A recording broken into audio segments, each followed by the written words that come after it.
ಬೆಂಗಳೂರು ನಗರದಿಂದ ಮಾದಕ ವಸ್ತು ಎಂಡಿಎಂಎಯನ್ನ ಖರೀದಿಸಿಕೊಂಡು ಮಾರಾಟ ಮಾಡಲು ಯತ್ನಿಸಿದ ಮೂವರನ್ನ ಮಂಗಳೂರು ಸಿಸಿಬಿ ಪೊಲೀಸರು ಬಂಧಿಸಿದ್ದಾರೆ. ಇನ್ನು ಮಂಗಳೂರು ನಗರಕ್ಕೆ ಬೆಂಗಳೂರು ನಗರದಿಂದ ನಿಷೇಧಿತ ಮಾದಕ ವಸ್ತುವಾದ ಎಂಡಿಎಂಎಯನ್ನ ಖರೀದಿಸಿಕೊಂಡು ತಂದು ಅದನ್ನು ಮಂಗಳೂರು ನಗರದ ಸಾರ್ವಜನಿಕರಿಗೆ ಹಾಗೂ ವಿದ್ಯಾರ್ಥಿಗಳಿಗೆ ಬೂದು ಬಣ್ಣದ ಶಿಫ್ಟ್ ಕಾರ್ನಲ್ಲಿ ಮಾರಾಟ ಮಾಡಲು ಆರೋಪಿಗಳು ಯತ್ನಿಸ್ತಾ ಇದ್ದಾರೆ.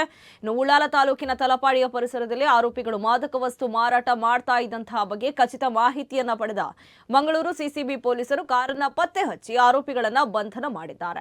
ಮುಸ್ತಫಾ ಸೀದಿಯಬ್ಬ ಮಯ್ಯದಿ ಮೊಹಮ್ಮದ್ ಶಿಫಾನ್ ಎಂಬಾತರನ್ನ ವಶಕ್ಕೆ ಪಡೆದುಕೊಂಡು ಅವರ ವಶದಿಂದ ರೂಪಾಯಿ 11,90,000 ಮೌಲ್ಯದ 118.13 ಗ್ರಾಂ ತೂಕದ ನಿಷೇಧಿತ ಮಾದಕ ವಸ್ತುವಾದ ಎಂಡಿಎಂಎ, ಮೊಬೈಲ್ ಫೋನ್ 4, ಬೂದು ಬಣ್ಣದ ಶಿಫ್ಟ್ ಕಾರು ಸಹಿತ ಒಟ್ಟು ರೂಪಾಯಿ 17,95,000 ಮೌಲ್ಯದ ಸೊತ್ತುಗಳನ್ನು ಸ್ವಾಧೀನಪಡಿಸಿಕೊಳ್ಳಲಾಗಿದೆ. ಈ ಬಗ್ಗೆ ಉಳ್ಳಾಲ ಪೊಲೀಸ್ ಠಾಣೆಯಲ್ಲಿ ಪ್ರಕರಣ ದಾಖಲಾಗಿದೆ. ಆರೋಪಿ ಮುಸ್ತಫಾ ಸೀದಿಯಬ್ಬ ಎಂಬಾತನ ಮೇಲೆ ಈ ಹಿಂದೆ ಕಂಕನಾಡಿ ನಗರ ಪೊಲೀಸ್ ಠಾಣೆಯಲ್ಲಿ ದನ ಕಳ್ಳತನ ಪ್ರಕರಣ ಮತ್ತು ಮಯ್ಯದಿ ಎಂಬಾತನ ಮೇಲೆ ಉಳ್ಳಾಲ ಪೊಲೀಸ್ ಠಾಣಾ ವ್ಯಾಪ್ತಿಯಲ್ಲಿ ಹಲ್ಲೆ ಪ್ರಕರಣ ದಾಖಲಾಗಿದೆ. ಮಾದಕ ವಸ್ತು ಮಾರಾಟ ಸಾಗಾಟ ಜಾಲದಲ್ಲಿ ಇನ್ನು ಹಲವರು ಭಾಗಿಯಾಗಿದ್ದು ಆರೋಪಿಗಳ ಪತ್ತೆ ಕಾರ್ಯ ಮುಂದುವರೆದಿದೆ. ಮಾದಕ ವಸ್ತು ಎಂಡಿಎಂಎ ಮಾರಾಟ ಸಾಗಾಟದ ಪತ್ತೆ ಕಾರ್ಯದಲ್ಲಿ ಸಿಸಿಬಿ ಘಟಕದ ಅಧಿಕಾರಿ ಮತ್ತು ಸಿಬ್ಬಂದಿಗಳು ಭಾಗವಹಿಸಿದ್ದಾರೆ.